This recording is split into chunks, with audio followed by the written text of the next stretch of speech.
Alright, Nick, can you get a mic check? Hi, I'm Nicky. Welcome to Alpha. Life is busy. Every day we ask so many questions. What should I wear? What's the weather going to be like? What's happening today? How am I going to fit everything in? But then there are those bigger questions. Like, why am I here? Where am I heading? Is this it? Is there more to life than this? These are life's big questions, but there's rarely enough time to think them through properly. We all have different perspectives on the meaning of life and faith, and Alpha is an opportunity to explore life's big questions. This is a great place to come together and talk about them openly and honestly. I'm Gemma. I'm Toby. And this is Alpha.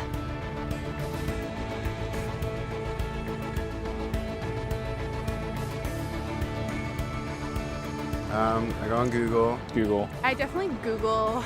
I go on Wikipedia. Internet. I scroll through all the different answers and then I try and combine it and then make my own kind of like cornerstone. Or smart friends. I don't ask big life questions. It's too hard to answer. Google or my grandmother. I meditate or I read. When I have a big life questions, I probably go to my family. I haven't really had any mess with what they said.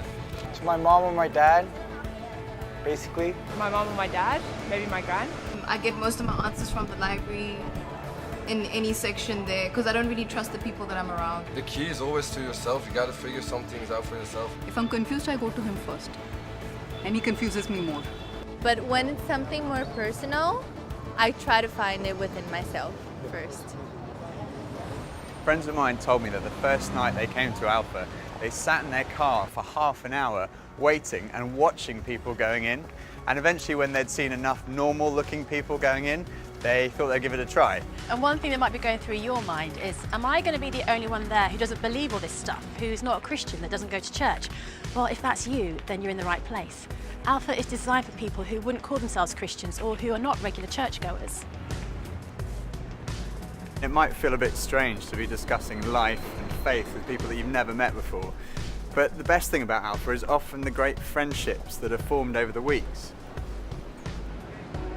For much of my life, I was not remotely interested in Christianity. In fact, I don't think I'd ever come to something like Alpha. I was not brought up as a Christian. My father was a secular Jew.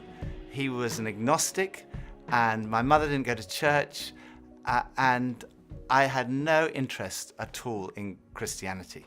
First of all, I just thought it was so boring. Everything to me about church, Christianity, religion was just dull and dreary. And it kind of made me feel a little bit guilty. I didn't know why, but I just didn't want to have anything to do with it.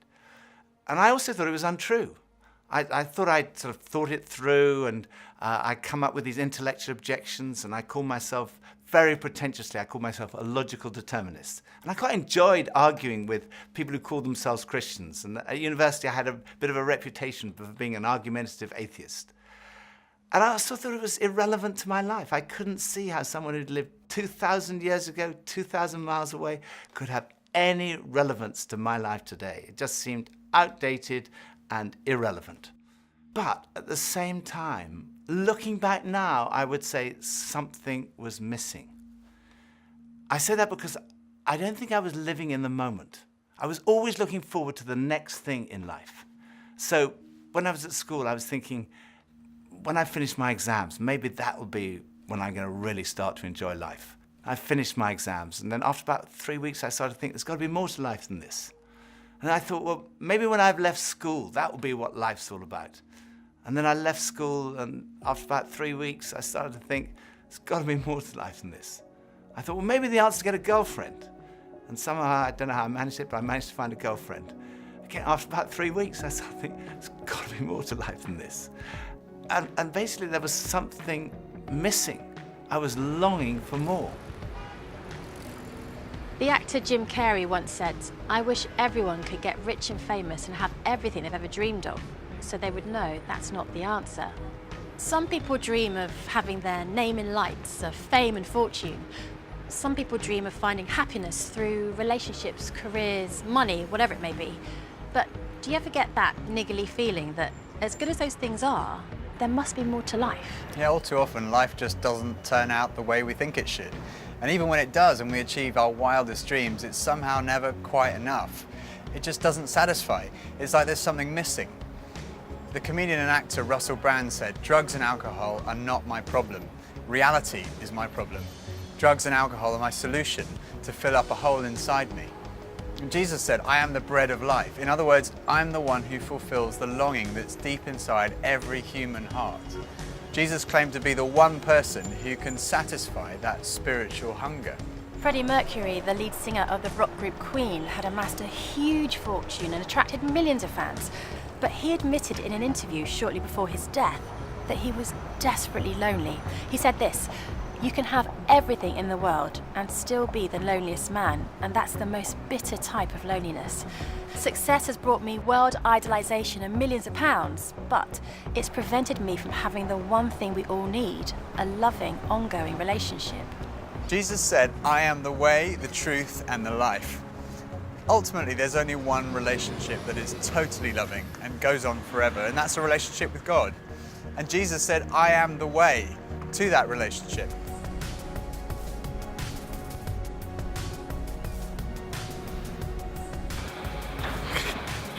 Maybe money? What makes me happy? Music. Music, ice cream, and cheese. Sleep makes me happy. Going to the gym, seeing my friends, going to the pub, playing football. Dogs. Alcohol. Women. Pretty much. The idea of life in general makes me happy. Clothes. Women. More to life than this. That's a really good question. I don't know, I can't tell you. I think we're supposed to learn a couple of things. There's nothing more. I'm still figuring that out, to be honest. No. Let's live in the moment. Absolutely. I strongly believe that there's more to life than this. No idea. Sorry. When I was about 17, I was sitting having a burger with two friends, and we were looking out the window and commenting on a few of the stores across the street, and I suddenly realized that I couldn't read any of the signs, even if I squinted. So I asked if I could borrow one of my friend's pair of glasses, and as soon as I put them on, I realized I could see everything, like colors, shapes, words. I was amazed at how everything was so clear. And I could see before, but now I could really see. And to me, that's the best way to describe the difference that Jesus makes. Jesus is the lens through which we see God.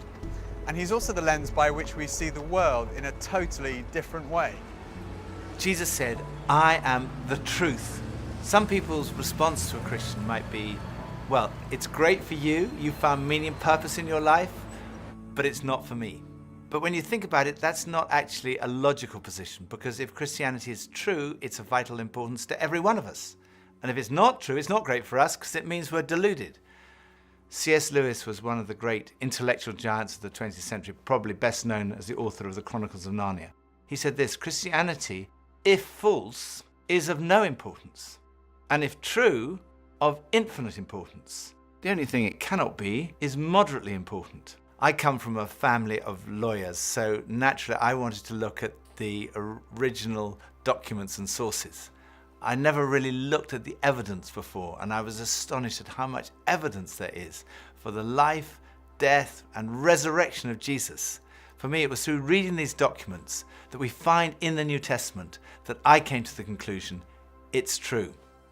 One of the last cases I did as a lawyer was in the Court of Appeal in front of Lord Denning, an absolutely brilliant mind, perhaps the greatest judge of the 20th century. He said on one occasion that his Bible was his most tattered book in his library. He'd examined the evidence really carefully, and he came to the conclusion, it's true. One former professor of history at Oxford University described the resurrection as the best attested fact in history. I hadn't realized how many of the pioneers of modern science were believers. Descartes, Newton, Kepler, Galileo, Locke, Copernicus, Faraday, Kelvin, Pasteur. Francis Collins, one of the greatest scientists of our time, was director of the Human Genome Project, mapping the 3 billion letters in the human DNA, considered by many to be the most significant scientific undertaking of our time. He describes how he encountered Jesus. and came to believe in the truth of Christianity? Well, in the home where I grew up, faith was not something that was talked about very much. My father was a professor of drama, my mother a playwright.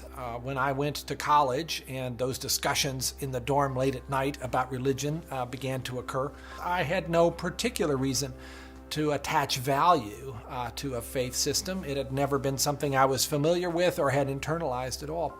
And I assumed that any religious feelings that anyone held must be on the basis of some emotional experience, and I didn't trust those, or on the basis of some childhood indoctrination, which I felt I was fortunate to have missed. I loved the experience of learning about the human body and all of the components of that, and I particularly loved being introduced to genetics.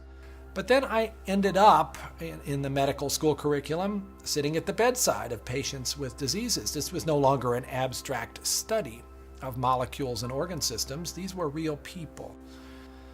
And one afternoon, one of my patients, a wonderful elderly woman, much like a grandmother, who had very bad heart disease. She had a particularly bad episode of chest pain while I was with her. She got through it, and at the end of that, explained to me how her faith was the thing that helped her in that situation. She realized that the doctors around her weren't really giving her that much help, but her faith was. And after she finished her own very personal description of that faith, she turned to me, and I had been silent, and she looked at me quizzically, and she said, "What do you believe, doctor?" And ultimately, I had to admit to myself that her question had made me realize that I had arrived at an answer to the most important issue that we humans ever deal with. Is there a God? And I had arrived there without ever really looking at the evidence. And I was supposed to be a scientist. If there's one thing scientists claim they do is to arrive at conclusions based upon evidence. And I hadn't taken the trouble to do that. I was greatly assisted by a pastor who lived down the road, who I went and asked about all this, and who gave me a copy of C.S. Lewis's wonderful book, Mere Christianity. Because here was an Oxford scholar, a prodigiously developed intellect, who had traveled the same path. Within those pages, I realized for the first time that one can come to belief on a rational basis, and that in fact, given the many pointers that one sees around oneself in terms of the universe and it having a beginning, and its fine-tuning in terms of the way in which all those constants that determine the behavior of matter and energy seem to have been set just in a certain very precise range to make life possible.